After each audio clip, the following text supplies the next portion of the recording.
Star Wars Battlefront was a game that let people do what they always wanted to do in the Star Wars universe, play the battles from the films.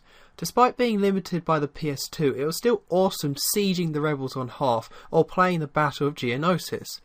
After the first two games were released, a third title has yet to be released, as the original developers Pandemic went under and the new developers Free Radical got brought out by Crytek. Despite there not being a Star Wars Battlefront 3, there were 3 Battlefront games released after Battlefront 2.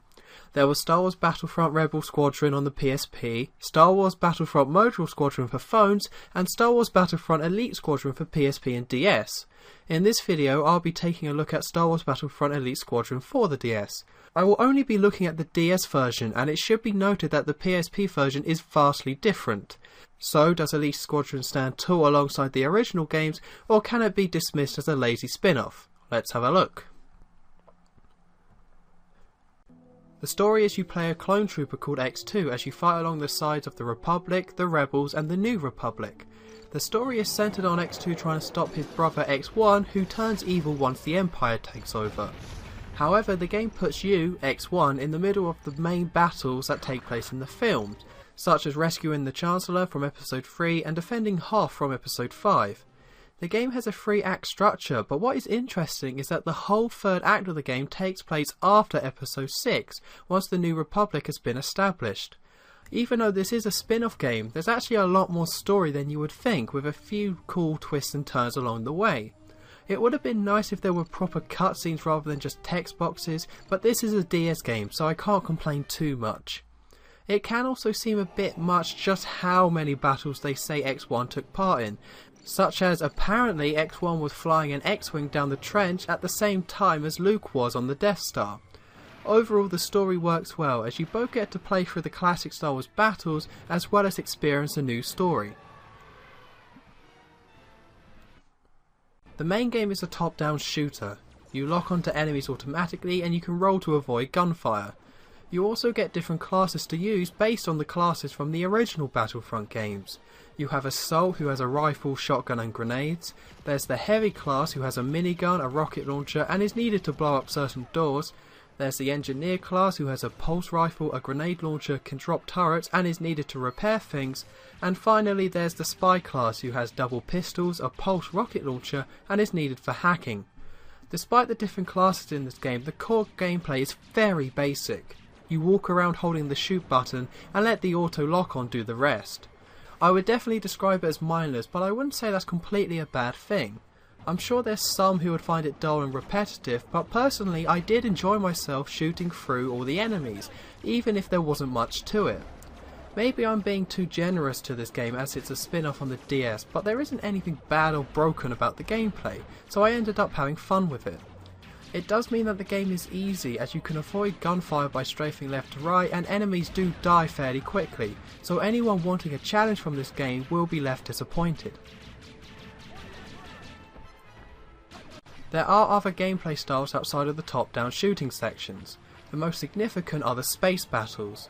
You take control of different ships during the game and have to achieve objectives, mostly destroying enemy ships or shooting at weak points on larger ships. They are similar to the space battle from Battlefront 2, but they have been stripped down. You only control your ships on a 2D plane, so while you can move left, right, forward and backwards, you can't move up or down. This does make them inferior, but it does seem like a necessary limitation as the DS isn't that powerful. I wouldn't say it ruins them though, as the game levels are based around objectives rather than lowering the team's reinforcement count, so nothing is really lost. Also, you can still dogfight enemy ships using the lock-on and using the roll. I wouldn't say the space battles are bad because of the movement, but they can feel a bit repetitive, as most of the time you're just shooting at enemy's fighter, which sometimes can be a bit tedious. Another gameplay type is controlling turrets. All you do in these parts is aim and shoot as the game moves you forward automatically. These sections are mostly here to add variety, which they do well, but there isn't anything much to them and they're all over fairly quickly. The last gameplay style is the speeder sections, which show up in the majority of levels. Your speeder goes forward by itself, so you mostly have to focus on moving left or right to avoid obstacles. You can boost by holding up, but if you boost too much then your speeder overheats and you have to wait for it to cool down. The boosting makes the speeder sections more dull than interesting to play.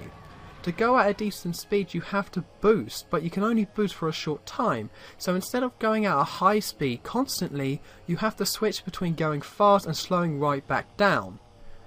It doesn't help either that every speeder section is essentially exactly the same, only with a different skin. This game's strength, however, isn't how amazing each of the gameplay styles are, but the fact that each level has a good amount of variety. With everything being simple to play, you comfortably jump into each one, and this means that you never really get tired or bored of one gameplay style, because you're moving on to the next one quite soon. The boss battles are the only part of the game that is fully 3D. You lock onto the boss and you can move freely around the boss area. It's cool that they are in 3D, but the bosses themselves aren't great. At the beginning of each one you are told exactly how to beat them, so you don't have to figure out any strategies. They can be tricky due to just how much damage each boss can take, but this makes them more tedious as your weapons rarely hurt the bosses that much.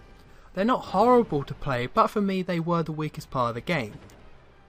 The graphics are probably the game's best feature. Of course they don't look like anything special, but for the DS the game looks great.